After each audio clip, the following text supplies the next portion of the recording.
And we see that was evidence in the history as the Israelites were displaced from their origin, their country of home, or country of origin, and they were brought to a foreign land, and they were taken back, and so they faced dispersion. And so this word was used to characterize the movement of the Jewish people. It was also used to describe the scattering of Christians in the early church. Acts chapter 8, verse 4, those who have been scattered preached the word wherever they went. And so basically, the diaspora refers to a particular people who are living in a place that is different from their place of origin. So these are people that have been moved or have moved, whether by their own will or by external circumstances, but people that are on the move. And this word is used to describe this movement of people. One biblical truth I want to focusing on the heart of God as we look deeper into the topic of local missions is this. God's heart is for the nations.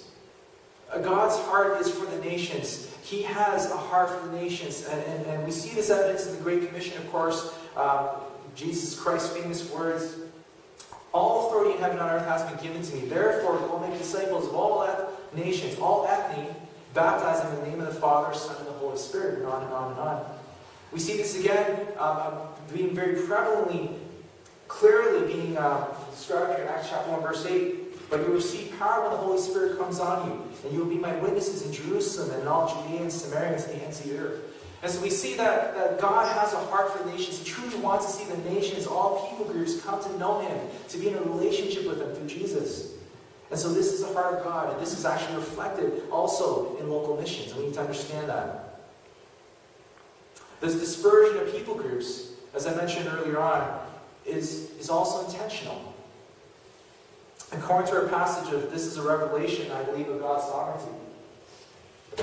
As Dave just read, from one man He made every nation of men, that they should inhabit the whole earth, and He determined the time set for them and exact places where they should live. God did this so that men would seek Him and perhaps reach out for Him and find Him, though He's not far from each one of us.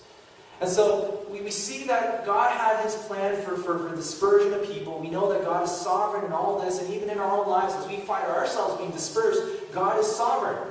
And we look at the landscape of mission, we see people groups from all different countries being dispersed. They're coming to Toronto, they're coming to the cities where we inhabit. This is all intentional. And the clear purpose, according to this passage, is that people would find God. That people would find God, that they would seek Him, that they would reach out for Him and find Him, though He's not far from each one of us. In other words, the current landscape of missions or global missions in a local context, it's all part of God's plan, so that His work and mission would continue. So understanding all this, here's the question I think we need to ask ourselves. We need to consider this. So if this is what's happening, and I challenge you, just go out onto the streets and go out to explore different neighborhoods of Toronto and see the people groups literally on their doorstep. But noticing this and understanding, or sort of seeing all this happen and seeing this take place right before our very eyes, the question is this: what is our response? How is the local church called to respond to this reality of global missions literally at our doorstep? What is our responsibility to these opportunities that God has given us? And I believe that the answers to these questions come down to one word for us, and the word is witness.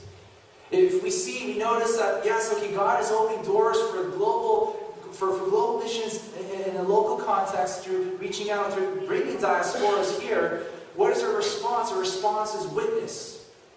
In the face of the changing world, the changing paradigms of global missions, increasing globalization, urbanization, everything else, we are to serve as witnesses. And that is how God is calling us to be faithful to the situations, to the opportunities that He presents for us. We are called to be witnesses.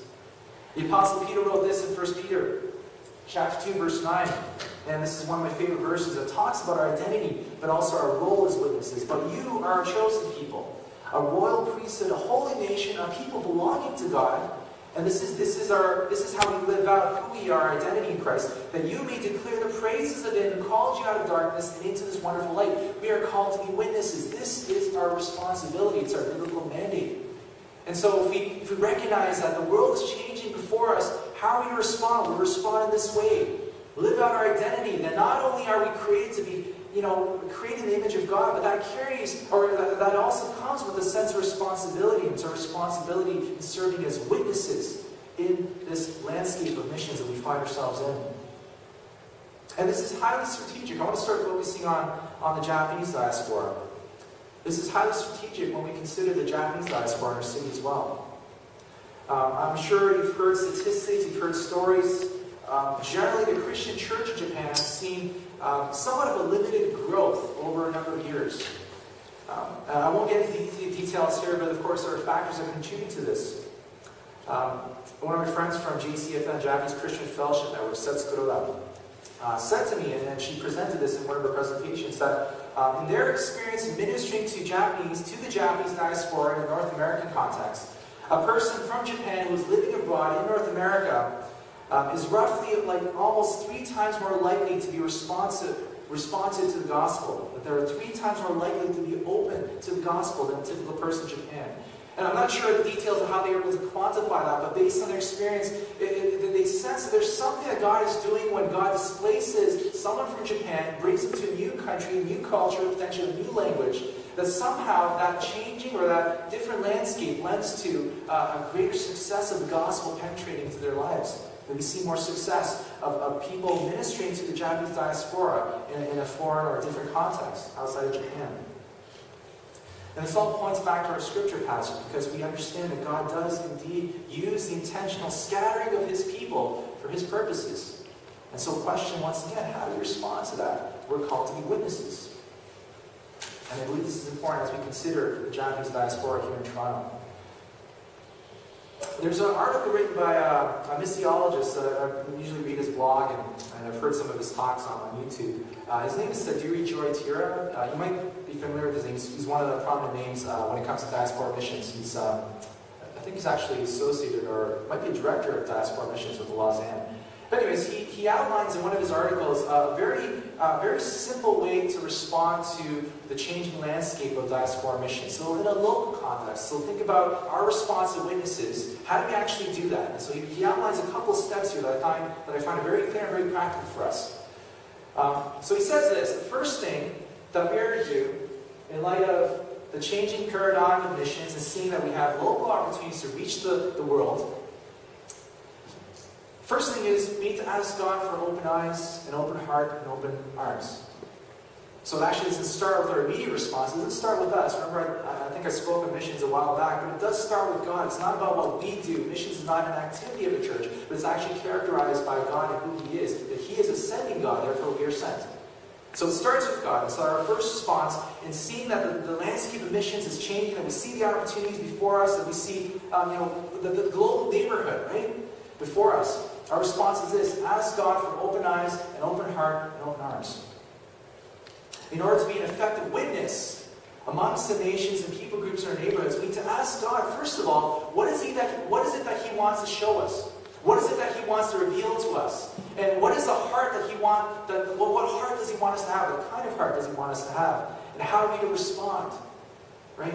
So we're specifically asked that we be given the eyes, the heart, and the compassion of Jesus before we start to do anything. We ask God first, what is it that You want to teach us and show us? What is it You want to equip us with? What is it that You want to do in our lives that we may respond effectively as witnesses in this local context? When we first, Michelle and I, when we first decided that we wanted to be intentional about being fully present in where we live. So for those of you who know, we live in Richmond Hill, near the Yonge Highway 7 area. So we live in a condo building there. And so we were praying, we felt convicted that because we're spending so much time in our home, that we wanted to be intentional with being present there. That we didn't want to see our home as just as a way of escaping the world, but we wanted our home to be almost like a continued base for His work in us and through us. So we asked God, how is it that You want us to be fully present in that neighborhood? It was interesting because even before we decided to serve here at this church, Michelle and I were and we still are praying how God would lead us to be missionaries to the people of Japan, whether that be in a local context or in a cross-cultural context overseas. But that's been our prayer, that's been our family prayer for our entire marriage. So we weren't sure, living where we are in Richmond Hill, living where we are, that there were any Japanese people or families there. So we started, getting to know our neighbors. We started, walking down the streets and through our neighborhood. We started spending more time at the school where our daughter would be attending. This isn't before she was attending. We decided we're going to spend a bit more time at the school. And we weren't sure if there were any Japanese families. We were meeting people from different, cultures and backgrounds, which was great. But we kept asking ourselves, are there Japanese families or Japanese people living in our own neighborhood? And we weren't sure. But so we started praying. I remember specifically, praying to God, this is our heart. We love the people that we live with. We love the people that you brought to our doorstep. We love our neighbors. We want to share your love with them. But we also want to ask you, God, are there Japanese people, families living in our neighborhood? And so I remember praying that specifically. And I remember God's answer to that prayer happened quite suddenly, or almost soon after that. Surprisingly, or maybe not so surprisingly, because He's sovereign. God, I remember this is earlier on when Kim started school, and we happened to spend some time after dropping her off in the morning, and we agreed, Michelle and I agreed that we would try to spend time there at the school, even after the parents had gone, or even after dropping off Kim. We just want to spend a bit of extra time to just kind of get to know the parents who are there as well. We want to be intentional with the time there. So as we were doing that, and after I prayed this, Michelle heard someone speak Japanese around her. And so she turned her head and she turned around, oh, I heard Japanese. Who is it that's speaking Japanese? And so she got excited. She told me about it, and eventually it came to us being able to meet another mother who's Japanese, and she was sharing with us that her family had just recently moved from Japan. They moved into this neighborhood. They didn't know any other Japanese people there, so I think they were quite surprised knowing that Michelle and I could speak Japanese, and we've become some wonderful friends, and we've had the privilege of being able to get to know them and share God's love with them. And it was really interesting. We didn't expect any of this, but we realized that God was faithful answering our prayers. Just simply by praying, God, just give us your eyes. Help us to see this neighborhood through your eyes. Help us to have a heart for this neighborhood that's reflective of Jesus' own heart. Help us to have compassion for our neighbors, as Jesus did. And He opened up these doors to get to know Japanese families in Richmond Hill, which is kind of cool. And since then, we've actually come to know other families, Japanese families in that area as well. So it's been such a tremendous blessing for us. So the first step is start with God, come to God in prayer, and ask Him to give us the eyes to see the way the world, the neighborhoods where we are, through His eyes. I pray that He would give us a heart that's reflective of Jesus Christ and His own heart for the nations, for the people. And that we would have the compassion of Jesus as we seek to be faithful witnesses in a local context. And the second point is also very simple. It's very clear, I think. And he says this, put yourself out there.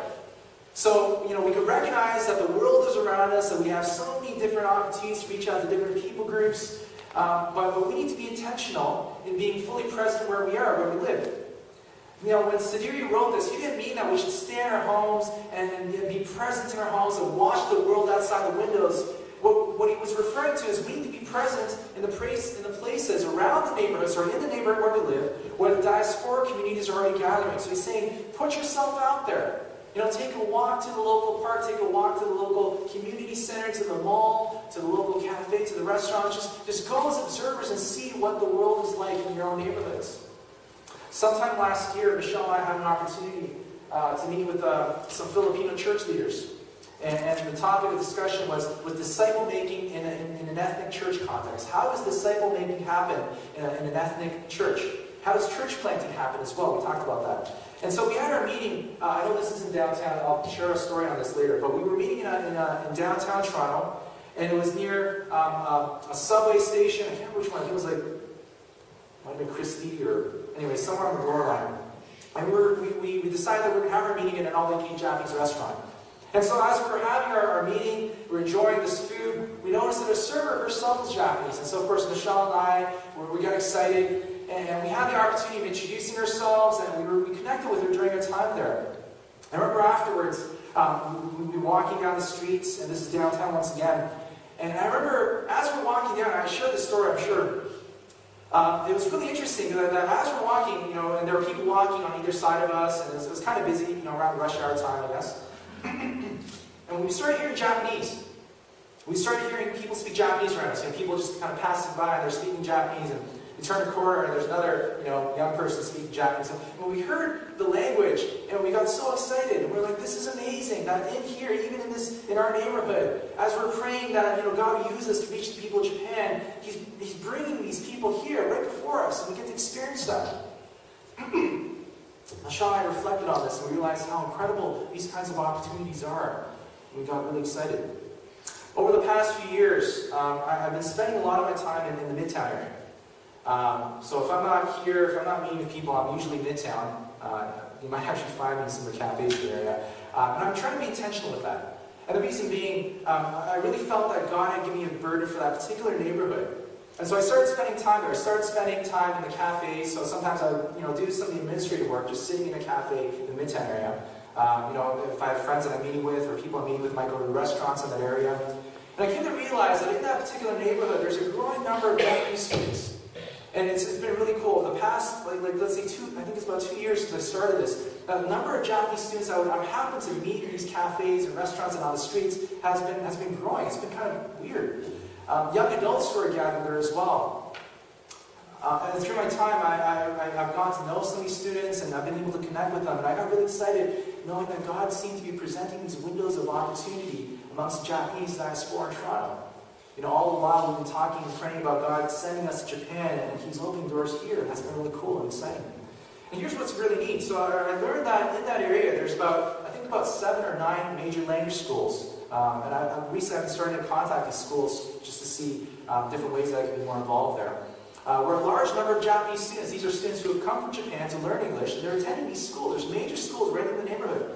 And so when you go to the cafes and restaurants in that area, you'll see them gathering there before or after classes.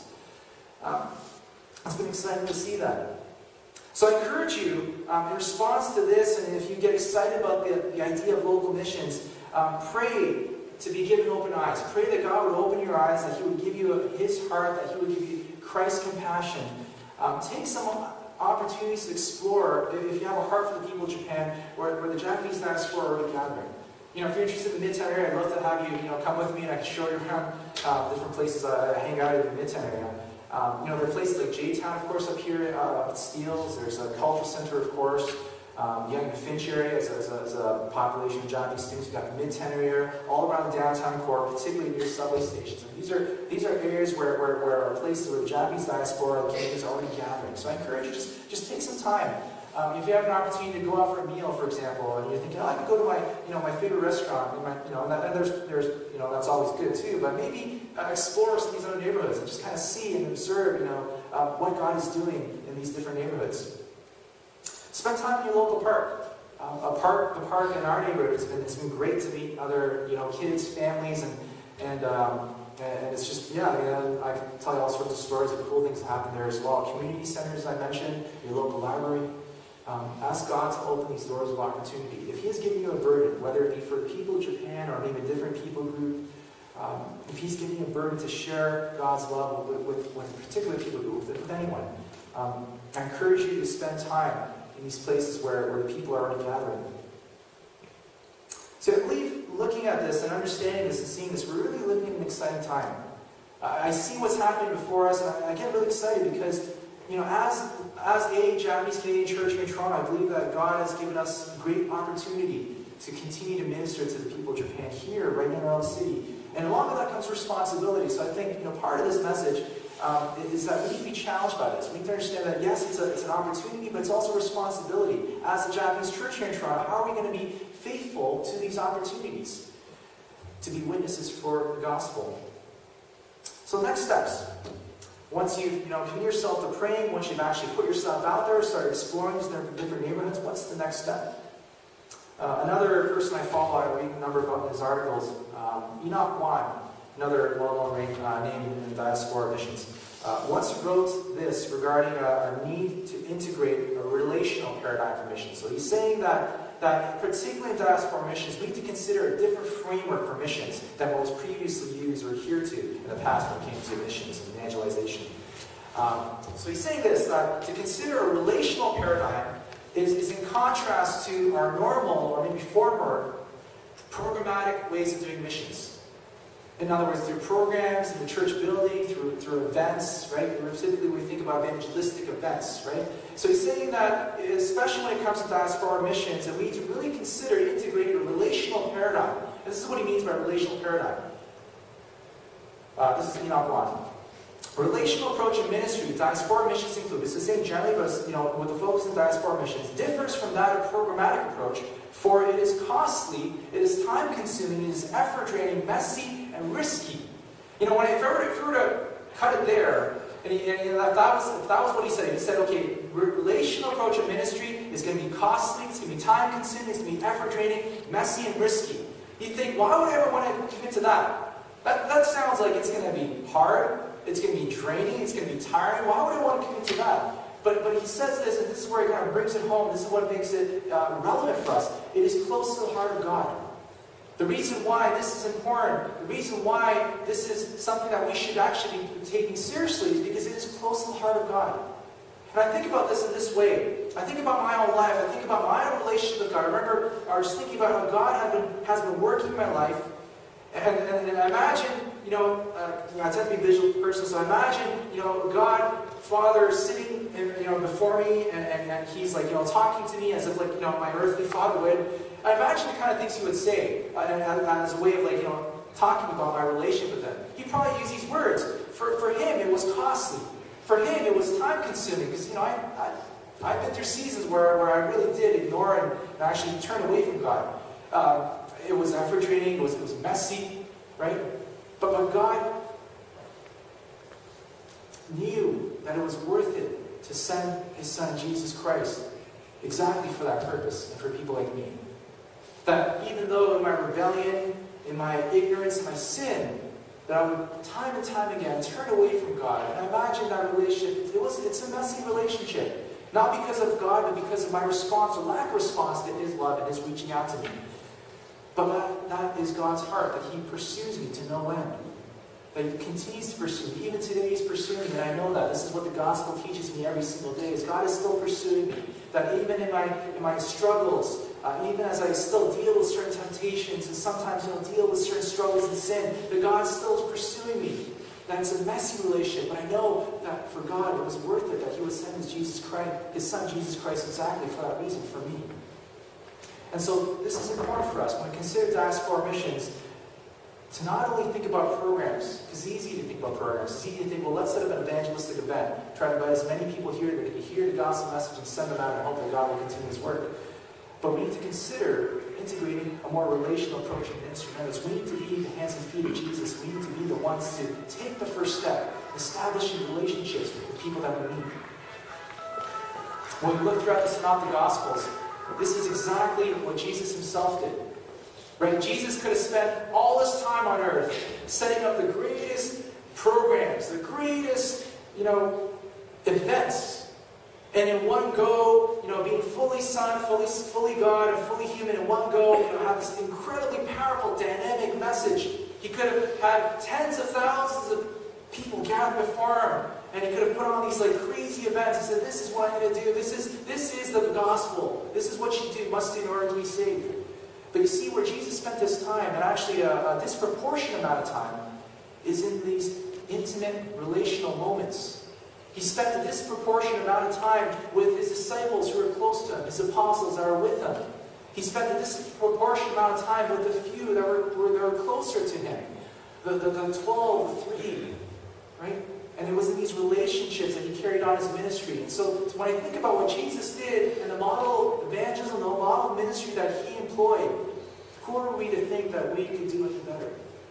And I'm not saying this is not a knock against evangelistic events and meetings and programs. I think these things are all good. But I'm saying that we might have a tendency to overly emphasize the importance and somewhat the effectiveness of those kinds of ministries, programmatic approaches to missions, all the while neglecting or forgetting that it really comes down to the relational paradigms of ministry that we need to employ and integrate in order to be effective as witnesses. We're dealing with people, right? We can never forget that. Right?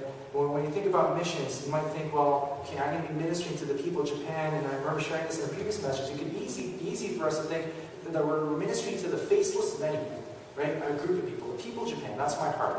That's my goal in being involved in God's mission. But when we're involved in mission, we need to remember that we're dealing with people, individuals, one person at a time. Each person so amazingly, beautifully crafted in the image of God. Each person that is so dearly loved by Him.